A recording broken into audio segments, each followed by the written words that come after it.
Call the fourth case on this morning's docket, case number 116568, State of Kansas v. Markel D. Dean.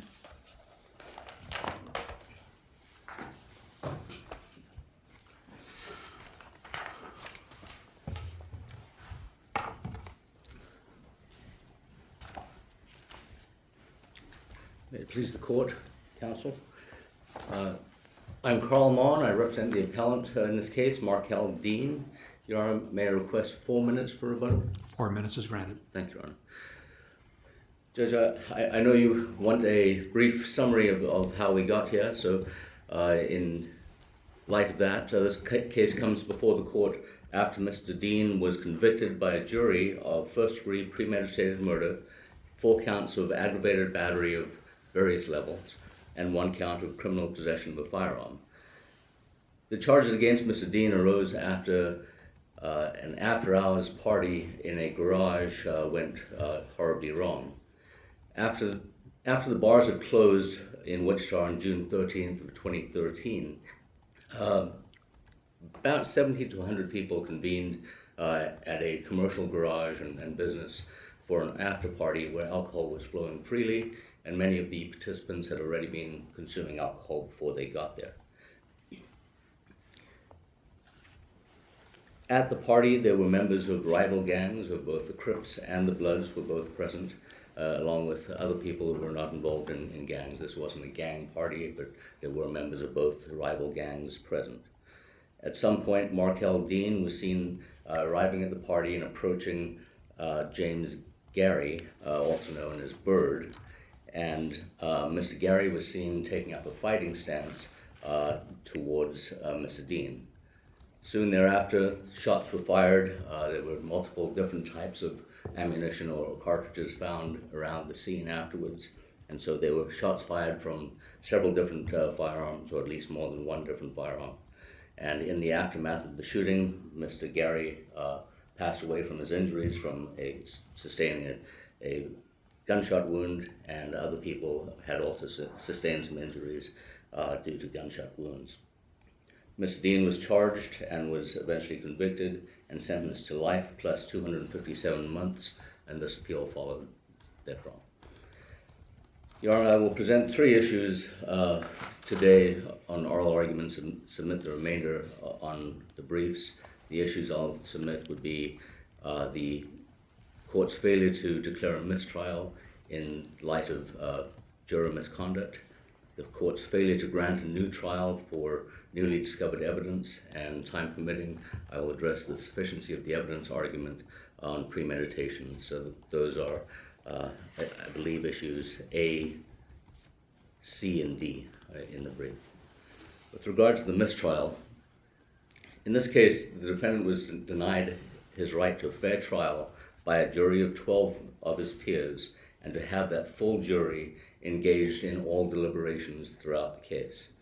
The trial court had instructed the jurors that there should be no notes taken, and had instructed the court that no deliberations should be undertaken outside the presence of the full 12 members of the jury.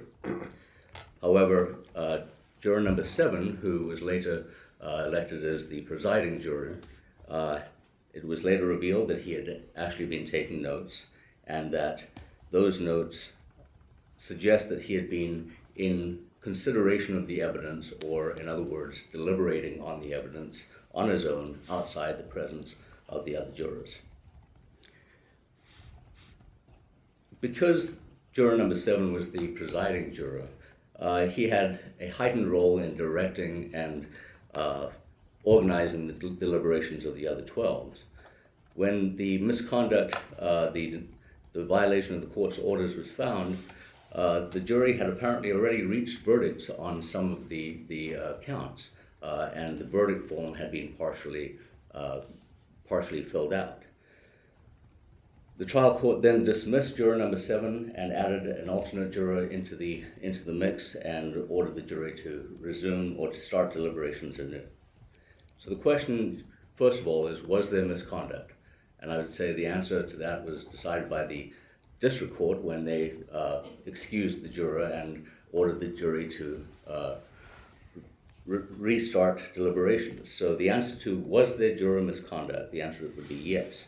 The second question is whether we can say beyond a reasonable doubt that the misconduct did not change the results of the trial. And the standard comes from State v. Zamora, which is cited in my brief, which was a prosecutorial misconduct issue where the court had decided that the standard was, can we say beyond a reasonable doubt whether or not the misconduct was likely to affect the outcome of the trial. So in this case, regardless of whether the remaining jurors ever saw the notes, which apparently they had not, or even knew that the notes existed, or believed that, or whether those jurors believed they'd been influenced by the notes, the fact is that the notes and their content had influenced juror number 7, the presiding juror. And the jury had been deliberating, including with juror number 7. Didn't the district court, as part of the court's curative instructions, didn't the district court order the jury, the new jury, with the newly seated alternate, to begin deliberations from ground zero, start everything over again? They did. And wouldn't we presume that the jury would comply with the court's instructions? To the best of their ability, I'm sure. Is there any evidence at all in the record that would suggest the jury did not comply with the court's instruction to start deliberations over again at ground zero? Not pick up where they left off, but go back to the beginning and start over again. There is no evidence of that in the record, and I don't think there could be, because obviously all of that would have taken place behind the scenes. But so the question becomes the unringing the bell. I know it's a cliche, but that is the issue here. The jury had already started deliberating, had already reached a verdict on at least some of the counts. And then they were asked, forget that you ever did that, and go back and start again. So I'm sure there was renewed discussions, but the jury, 11 of them, had already reached decisions on some of these counts. But wouldn't that require us to always declare a mistrial anytime you take off one of the 12 after they start deliberation? Not necessarily, Your Honor, because the difference here is that there had been misconduct that had influenced the deliberations of the other 11. You did not. I thought you just took that off the table earlier. You don't know. I mean, you said it. Juror number 7 was influenced by his notes because he's taking the notes. Certainly. And I sort of bought that. Okay. But the other jurors don't know about the notes. They don't know anything else. They simply went about their business and started going through the verdict form. And Justice Biles, I appreciate you bringing that up, because obviously I hadn't made the point clearly enough. The fact is that the jury had been influenced by juror number 7. He was the presiding juror, so he would have been directing deliberations and discussions, and he would have been participating in discussions. There's no evidence that he did anything in the jury room. You don't have that in the record. No, that wouldn't So be. that would be speculation that he somehow put his thumb on the scale while they're in the room with the door closed to get a certain result that is reflected in his notes, right? Well, I think we can presume that he participated in the deliberations. And when we participate in deliberations and use the conclusions we have reached previously, it is going to influence the other people in the room, one way or another. Well, isn't that then? Aren't you just saying that always happens? If there's ever a tainted juror, that, as you put it, that bell can never be unrung. So back to Justice Biles' question: isn't that what you're arguing for? Is a automatic mistrial? And if I wouldn't say automatic. Well, is it a factual distinction here that we have the verdict form and we know that there was a vote, and we know that a discharged a juror that's committing misconduct had voted a certain way, and one of the 12 votes, at least one out of the 12 votes, was tainted? I mean, we don't always know that when we have a juror misconduct, but here we have specific proof that we have a vote by a juror that was committee misconduct on at least part of the charges. And that's exactly what I was getting to with regard to not automatically all the time. We would still look at the individual specifics of the case. In this case, the deliberations had actually resulted in a verdict. So this was beyond the point of simply, we've had discussions and no one's made up their mind. And at least in some counts, there had been a verdict rendered.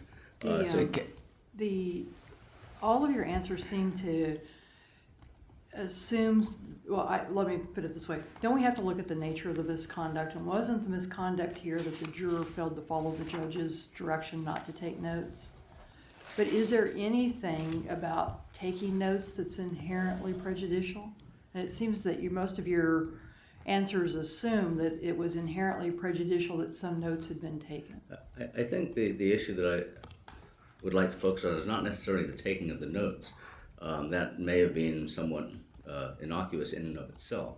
It's that the notes reflected that he had actually been considering and therefore deliberating, at least in his own mind, without the other 12 people in the room. Well, but isn't that a fiction? I mean, doesn't every juror sit there and as you hear the evidence, you assess the evidence and you weigh it? I mean, the idea is to keep an open mind, but you are deliberating as you hear the evidence. And perhaps so, but we deal in legal fictions a great deal in the... Weren't these notes available? The notes, I'm not sure what happened to the notes. The notes were seen by the court, and there was some reference to the fact that the notes were taken not during the trial, but after hours at night. A recollection. Right. But there's no evidence that there was anything wrong in the notes, is there? That there was any misstatement of evidence or anything like that? And just to be blunt, no, there is no indication of that. There's only an indication that he had been taking notes and reaching decisions in his own mind and ordering that. And I think the whole point of deliberation, yes, jurors will always do it in their own mind as you go along, but there is something different about writing it down, because writing something down cements things in your mind. So it makes you less likely to be able to be influenced by the other jurors and by the deliberations in the jury room. And so it does go beyond simply being a human being, an intelligent person, and thinking about the evidence as it's coming along, because it cements it to a certain degree in your own mind as these are the facts. So you would have a problem with a judge at any point telling jurors they're all free to take notes? Well, it's different between taking notes regarding the evidence as it's presented. Taking notes on your perception and on your thoughts about that would be a different thing. You don't think jurors who are allowed to take notes do that? Possibly, just I guess most trials where I've been involved having notes, we never got to see the notes, so I don't know what they write or do not write. But there's also in most cases where there's jurors taking notes, the notes are retrieved by the court at night. So it is still in the presence of the 12 that they are writing down these decisions and thought processes as the evidence is being presented. It's not later on sitting down by yourself and going through the evidence and therefore trying to remember what was said and what wasn't, and then writing that down.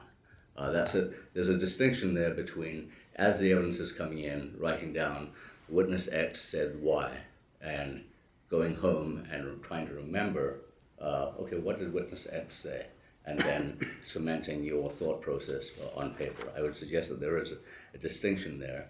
But once again, the important thing about this case is that there was misconduct. Somehow or other, it was injected into the jury pool, and that jury did reach a verdict on some counts, and that verdict was influenced to some degree by the presiding juror who'd taken notes and engaged in deliberations. I'd ask that the court reverse this case for mistrial. I see I'm out of time, so I was going to wrap up real quick on the other issue of the motion for a new trial based on newly discovered evidence. If for no other reason, I'd ask the court to reverse the trial court's decision on that because of the Brady violation when the state failed to provide the evidence of the federal plea bargain to the defense attorney. Counsel, before you sit down, I had cut off Justice Stiegel's question earlier. Sorry. But you still have it? No, thank you. All right, thank you, counsel.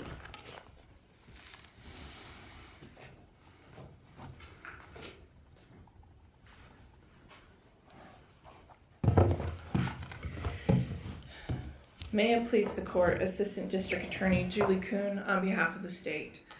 Ms. Kuhn, could you yes. clarify something for me? I'll try. The notes themselves, do they reflect that the jury had actually deliberated on counts and reached verdicts, or that this person thought they ought to arrive at certain verdicts? Do we know? I don't know that the notes indicated those type of things. My understanding of the record, and of course the record will bear Speak for out itself. what occurred, was that the They're not in notes. the record. Except the notebook and the completed verdict form are not in the record. Correct. To my Just knowledge, have they are not in the record. But from what the judge indicated at the hearing, I believe he saw the notes. I believe it was 5 pages of notes. And also from what Juror 7 indicated when he was questioned, that he would go home after trial, different evenings, and simply write down what he recalled, evidence he recalled. Right. And I'm less concerned about that. I'm trying to narrow down my inquiry to whatever this partially completed verdict form showed. Was it what people had voted on, or what he thought should happen? You see the I see distinction what I'm you're trying to saying. point- Do we know? Do we have any? I don't believe we know. What we know about this verdict form is that after Juror 7 was removed, as he got his whatever he left in the jury room, as he was getting that stuff, he handed this verdict form to the aide and was like, well, here, I guess you need this, you can have it, and kind of didn't say anything more than just handing it over to her. And then she brought it to the attention of the court, who then brought it to the attention of the parties. And it was argued about, and ultimately the parties determined they did want to see it. And once defense counsel saw it, then his arguments regarding that verdict form, he withdrew those. His argument was double jeopardy, right? Yes, and he withdrew that. It's our position here that there was no abuse of discretion. While I think everyone can agree there was juror misconduct, Juror 7 was not supposed to go home and take notes. But in addition to that, you have to look at, was defendant's right to a fair trial substantially prejudiced? And here, defendant made no showing that his right to fair trial was substantially prejudiced, and there's no proof of prejudice in the record. There's no proof that the jury was tainted. The judge here, if you're going to have something like this happen, I believe the judge here handled it as best could be handled. Once they dealt with Juror 7 and found out what they were dealing with regarding the notes, then they agreed upon 3 questions that would be asked to each of the remaining jurors individually to determine whether they even knew about these notes, and then beyond that, if they did know, if they knew what was in them. You'll find that the majority of the jurors had no idea that Juror 7 had been taking notes on his own. I believe there were 3 that knew about the notes, but they knew nothing about what the notes contained. And were those jurors asked about the verdict form? Or was anybody No. asked about the verdict form? Okay. No one was asked about the verdict 'Cause form, to and me, I can't. that's where your opponent's argument may have bite. Mm-hmm. You know, And it's hard to unring a bell when you really actually have finished ringing it. I mean, as opposed to just been thinking about it. If it was just coming out of his head, that's one thing. Mm-hmm. Well, I don't recall, again, the record will indicate if at the time that they were asking these questions, the judge was inquiring of the remaining jurors, if there was knowledge about this verdict form. I don't recall, like, when Juror 7 left, and when the court was notified. Well, It the- might have occurred after. The thing that I think we're trying to get at, is there any indication that the other jurors that were voir dired, that their vote was reflected on that That's what I was- versus being the foreperson's Just marking. notes? Opinion, yeah. I don't know, there's nothing in But the do you record see that the indicates that. distinction we're trying to make? do see the If they've distinction. already voted, say, to convict someone on count 2, and the judge says start over, can that happen? I I- mean, even if they follow, I believe here it can happen, and I believe you have to look at everything that was before the district judge, and he did, and this is similar, in my brief, I cite State versus Fulton, and in that case, they don't have a verdict form issue, but in that case, that juror that was removed brought in knowledge, I believe, about the defendant that was Previous case. completely outside of everything, and told it to all of the members. Whereas here, and in that case, the court removed that juror, I believe substituted, and told them to start deliberations over, to not consider anything outside of the record, and to begin deliberations anew. And I believe in that case, this court indicated that unless it's shown by the party claiming error, that the misconduct had substantially prejudiced defendants' rights, that the misconduct was not grounds for a mistrial. In light of that, counsel, a fact question, besides juror number 7, who handed the verdict form to, I think you said the bailiff or the The courtroom court's attendant, aide, yes. for certain, is he the only one that we are aware on this record that actually saw what the verdict form said?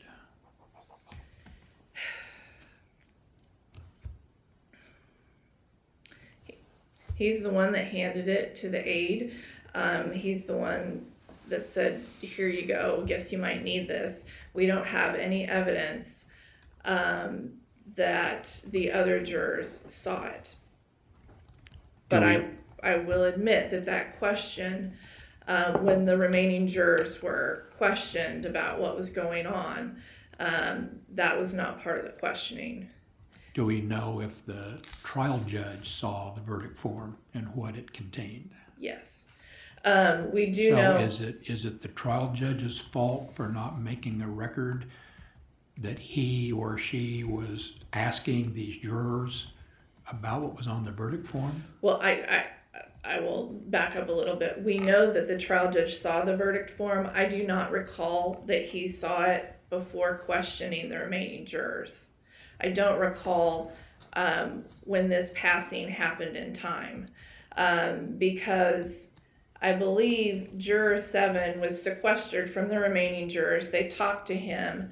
He was in a room, and I don't recall if his removal happened at the same time the judge was then speaking individually. The parties were questioning individually the remaining jurors, and then after, I think there was a lunch break, they come back on the record, and what I recall is that's when the judge is like, it came to my attention that as 7 was leaving, he also handed the aide this verdict form. So then there were arguments regarding that verdict form, and the parties eventually wanted to see it. And I'm trying to establish if there is fault here. Is it the fault of the judge for not making a record and having it indicate that he asked the jurors if they had seen the verdict form? Or is it the fault of the defendant here for not including that verdict form in the record so we can see for ourselves? Well, it is the defendant's burden if they are alleging error to include anything that they determine shows no one's error arguing about in the error. record. Everybody's arguing that there was juror misconduct. Everybody acknowledges that that occurred. So now we're in that area of the second question on a mistrial, you know, was it adequately cured, right? Right. So who needs that in the record worse today? You or the defendant? I'm sure that I mean, it could assist me as well. Yes, Yeah, I will agree it's with just- that. It's really, Yes. this is an odd case where it's not absolutely clear it's a defendant. It is very odd, but our position, the focus of the misconduct, really before the district court, was Juror 7 taking these notes. The focus was never, when they found out about this verdict form, the focus regarding that verdict form was not that these Juror 7 taking notes somehow had anything to do with the verdict form, what had been marked. Those were not. So just so I'm clear, I hate to beat a dead No, horse, but I it's just okay. want to be clear.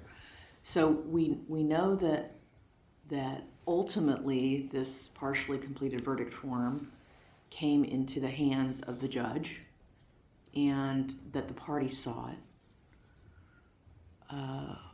But we don't have anything, as far as you can remember, as you stand here, about anyone getting asked what that represented, whether it was merely the musings of the dismissed juror, or whether in fact it represented that votes had been taken and that those were the results.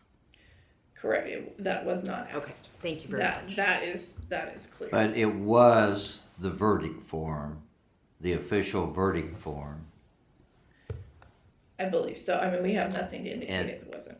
and the instructions were to take the verdict form and direct the foreman to write thereon the verdict of the jury.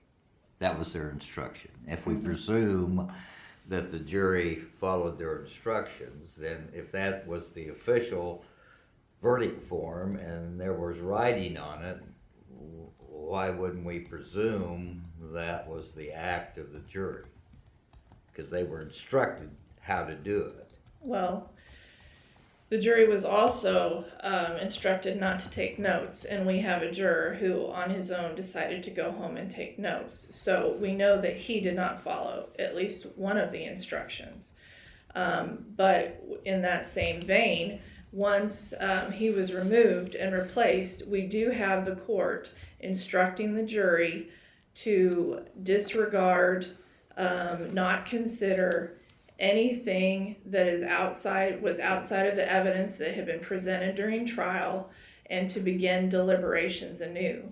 So again, if we are going to presume that they follow instructions, one would presume that once the court has told them this is what we're doing, you have an alternate, we're starting over. Don't consider anything that was not presented during the trial, and begin over.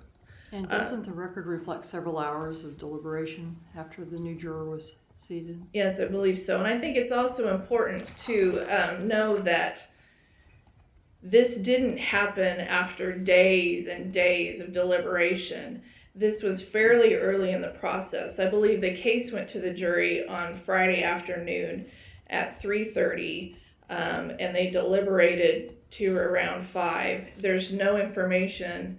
Well, actually, when 7 is being questioned, the information that we do have is that notebook was not at court that first afternoon of deliberations. Then they come back on Monday morning, and I believe the judge says that mid-morning his aide comes to him because 7 had inquired and said he had this notebook and thought about where he'd taken notes and could that be used. So then the parties and the judge began discussing, how do we handle this? What should we do? So I think it's important to note that this was not after days and days of deliberations. This was very early in the process. And once Juror 7 was removed, the alternate was replaced, and the jury was instructed to disregard. Just so we place it in time on the whole continuum, we had about an hour and a half of deliberations on Friday. Let's presume an hour and a half on Monday morning. Then all this brouhaha arises.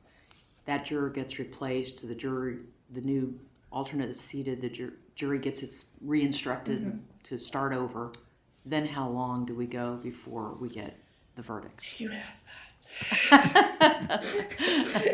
And honestly, I did not double check that, but I believe the record should indicate. Yeah, okay. But that will be in there. I mean, it wasn't immediately. I can tell you Was that. it over on Monday? I don't recall specifically. thank you. But Could you go back to a question that perhaps you answered earlier, and that is, what do we know that was on the jury form besides the pre-printed form? In other words, what was penciled in, what was penned in, what was added meaning, by do we somebody? know? Do we know what was put on? I believe. Let me double check.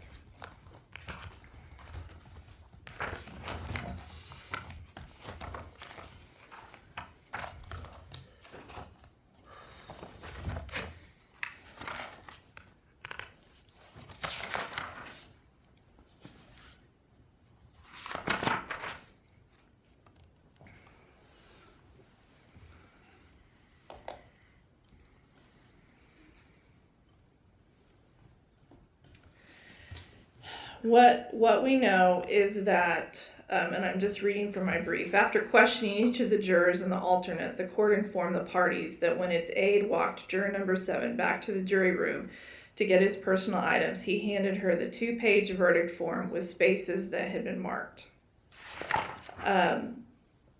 We don't have an indication as to what spaces were marked. Is it possible they were marked not guilty?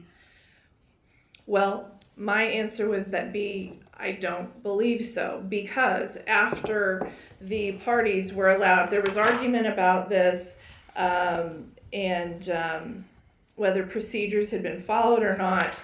And then when the parties decided they did want to view the verdict form, the defendant withdrew his argument that it was a final verdict. So my speculation would be that indicates to me that whatever had been marked was probably guilty. And so at that time, once defense counsel saw it, he withdrew the argument that he was making regarding double jeopardy in a final verdict, and wanted them to start deliberating again.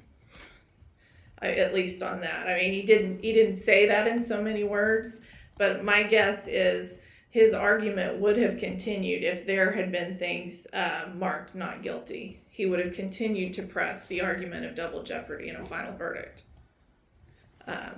But what the record indicates is that once they saw the verdict form, he withdrew that argument, All right, thank you, counsel. if that helps. Do we have any further questions? Do you need 30 seconds to wrap up? Yes, please. As I stated, it's our position there was no abuse of discretion here. While there was misconduct, the court properly handled it. The defendant did not show that his right to a fair trial was substantially prejudiced, and there's no proof of prejudice in this record, and there's no evidence that the jury was tainted. And in addition to that, I would submit the remaining issues on the brief and just ask that you affirm defendant's convictions in this case. Were you in possession of the federal plea deal for Mr. Steele? Was I in possession of the federal plea? I don't believe that we were prior to. Let me back up. Well, This opposing email- counsel said it was a Brady violation. Right. And you would have had to have had that and not produced it, and I'm asking if whether you had that information and didn't produce it or didn't have it. To my knowledge, and where this issue comes up, was an email was sent from the federal prosecutor 3 weeks after trial had concluded. And that is my only knowledge, and that was after trial. And as soon as that email was received, it was turned over to defense counsel. To my understanding, it's not, I'm glad you brought that up, it's not a Brady violation. It's not something that we had The during defense trial. has never even raised this as a Brady violation. Correct. That was, yeah, that caught me as something new.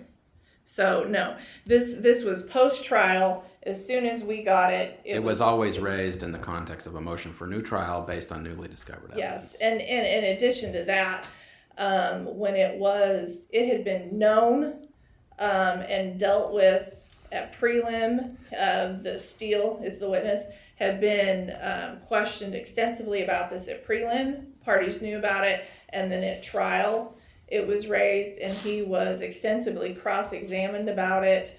As to his character, what he had done, what he was looking at, and he was fully impeached. And then defense counsel even argues about it in closing. So this was not new evidence. So that. Any more questions? Thank you. Thank you, counsel.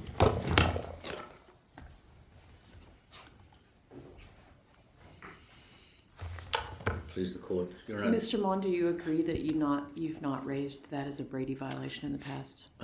No, I disagree with that. In the brief, I do raise it as part of the argument that there was a duty on the state to provide that information to the defense counsel, and I do cite Brady and make the arguments as to why, when the state is required to disclose such documents. It was not argued that way at the district court level, which is why I did not focus on Brady. But as far as an issue of whether or not the trial counsel had a duty of diligence to try and find these things, I submitted that trial counsel had a good faith basis to believe that the state had a duty to provide that to them because it was not exculpatory, but at least cross-examination material, if that answers the question. With regard to the verdict form, there's been some questions about whether or not this is a final verdict written on the form. I will say that from the record, it appeared that everyone in the courtroom took it that way because of the arguments of this was a final verdict or that this was going to be double jeopardy. And so it seemed like everyone in the courtroom who actually saw the document assumed that this was the verdict form, not simply the doodlings of juror number 7. Counsel, let's, for purposes of this question, let's assume that portion of your argument is established in the record. That, as a matter of fact, this verdict form indicates that this jury, prior to the discovery of the misconduct, had taken a vote on one of the counts. Do you have any authority, or do you know of any court that has ever held that a mistrial must be granted if a juror's misconduct is ever discovered after a vote of the jury occurred? I don't have a case to cite to you that's a bright line rule. I'm arguing to the court that should be the case when... You're asking us to create that rule. I don't want to put it in that term because I don't want the court creating law, but I think that is an indication of a due process violation where a jury has reached a verdict and then the curative instruction is, forget what verdict you just made and go back and right, you're essentially saying the only curative action that district court can take is to grant a mistrial. There is no other curative action that could be effective in that circumstance. That's what I'm arguing, Judge. There was some indication, a question about whether or not the other panelists had ever seen these notes, and I don't think some in the questioning said they had. I would argue that it's even worse when the juror does not know that juror number 7's input into their deliberation is based on notes that he took. It's a forewarned, forearmed type of an argument where if I know that the input you have may not have come from the same information the rest of us had by sitting in the courtroom, I can discount that to some degree. So when they don't know that he had taken notes, they can't take that step in their own mind to know exactly how much weight to give it. And just to clarify that, when you talk about taking notes, my understanding was that he made that notebook at home from memory, which is a little different than taking dictation or taking notes. Is that the circumstances that he created notes rather than took dictation, correct? That's my understanding, Judge, is that these notes were taken outside the presence of the courtroom after the testimony was produced. Your Honor, as I see I'm out of time, I will submit the remainder of the issues on the briefs, and I will ask the court to reverse Mr. Dean's conviction and grant him a new trial, unless there's other questions. Any more questions? See none. Thank you, counsel. Thank you. Thank you both for your arguments this morning. The court will take this matter under advisement